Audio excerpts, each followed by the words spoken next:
3MP, Melbourne's greatest hits. 22 past 9. As I mentioned a moment ago, you may recall in December last year, sadly, a 3-year-old Mornington Peninsula child died, and that child had drunk raw milk. Now, the state coroner's investigating that, so it's not conclusive as to what the reason for the death was, according to the coroner. However, I wasn't aware Consumer Affairs Minister Jane Garrett actually introduced regulations on February the 1st of this year, requiring all raw milk sold in Victoria to include a bittering agent, making it undrinkable. And we're talking about organic bath milk and things like that for cosmetic use, not for human consumption. Well, a man who's stuck in the middle of it is a farmer who's been on the land and milking cows for many years now. Reg Matthews, he and his wife Diane have been a part of the industry for a long time. Good morning, Reg. Good morning, Glenn. How long have you been milking cows for, Reg? On and off, Glenn, over a period of 40 years. We've drifted in and out of the industry, but in one way or the other, we've always been handling an organic milk or a pasteurised or a raw milk product. Yeah. Now, I believe you've put yourself in the firing line by going public, and you're not happy with this agent being put into the raw milk to make it undrinkable. What's your reasoning for that, Reg? Yeah, I believe it's unconscionable to add a product such as we were first informed would have been along the lines of an antifreeze compound that you would place in a vehicle into a certified organic product, Glenn. That was one of my main objections. We would have lost our organic certification on the spot, basically, by doing that. There has been some changes from the government side since then, but we believe we produce a product that is untainted. It's as it comes from the cow. We do not add to it. We do not take away from it. And our customers out there, they tell us and have told us for many, many years that it helps them along their journey. A lot of people who've had food allergies over the years that can tolerate a raw milk product. Get their gut working, and then they settle down and they can get back to the normal domestic foods. Reg, I read an article that with the organic process, you actually do pasteurise the milk. Is that the same as for raw milk? No, we do a pasteurised product as well, Glenn, and basically this is also all about freedom of choice. We do a low-temperature pasteurised product, which is legal. It's the lowest legal temperature that you're allowed to pasteurise at. But even by doing that, Glenn, we know we're knocking out some of the major enzymes in the milk, which are doing people good out there that require that. With the raw milk, as I said, it's filtered. We test our raw milk as well. As a cosmetic product, we weren't required to do that, but we've always monitored it and tested it and kept on top of any problems that may have arisen. Reg, it's interesting to have a look at all sides of this. Dr. Rosemary Lester, who was the then Victoria Chief Health Officer late last year, warned only a small number of pathogens were needed to cause illness, and their argument was that unpasteurised milk isn't pure. It does contain pathogens and parasites. Your comments on that? Yeah, also the then CEO, Chief Medical Officer, Dr. Rosemary Lester, she also said what people like ourselves were doing was not unlawful. Any food is unsafe if incorrectly handled. What I would say here and now, Glenn, is when we were first informed of changes to our dairy licence in mid-December, I actually went to Dairy Food Safety's website.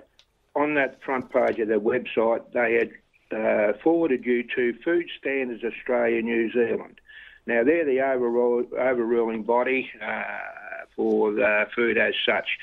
In the first 15 pages of Food Standard Australia, there was a recall of something like 15 to 20 pasteurised products in the dairy industry. And I'm not talking about products that had a hair in it or was incorrectly packaged. I'm talking about products that had pathogenic problems.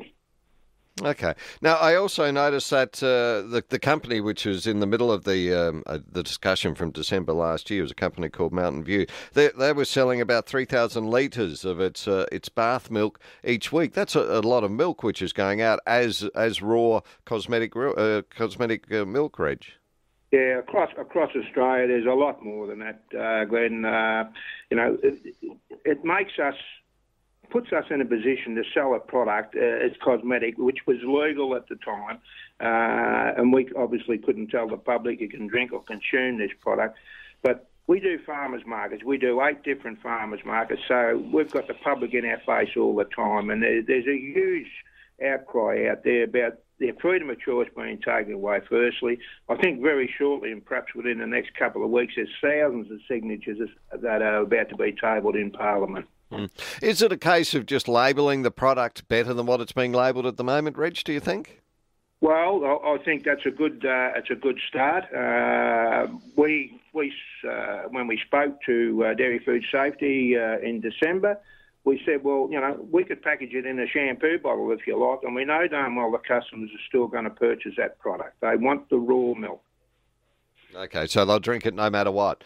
The other issue, I guess, from an outsider looking in, Reg, certainly, as you say, you've been in the industry for a while, and one can probably look at your track record and say, well, we will argue that Reg Matthews milk is okay.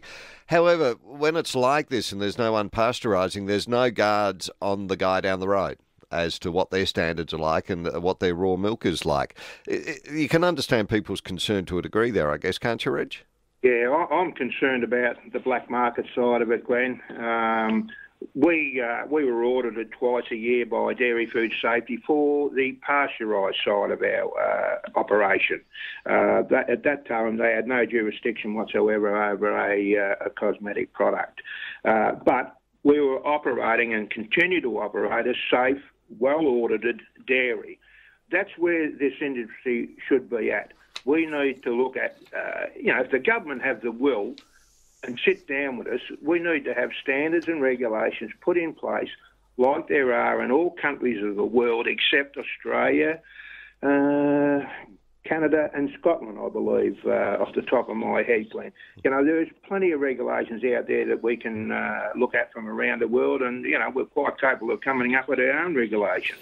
And if we're not good enough, get rid of us. If we can't adhere to those regulations, that's the time to get rid of us. Reg, what's a litre of raw milk cost? As in if I want to buy it? It's a lot more expensive than what you pay for your supermarket brand, which is around $1 a litre. For raw milk, you can pay anywhere up to $6, $7, $8 a litre, depending on where it comes from, for 2 litres. So around about the 4 to 5 litre mark. Gee, it's a profitable little business compared to the normal dairying by the sound of it then, Reg. Well, in one respect it is, but there's a lot more involved in it. First of all, you've got organic. We've got all our checks and measures in place. And being just an individual person, for instance, that product has to be distributed through networks, etc. We don't have the means like the big players in the industry do, and it's quite expensive to get it out there. Yep. Thanks a heap for that, Reg. Really appreciate your time, and good luck with everything. Thanks for the opportunity to talk. Our pleasure.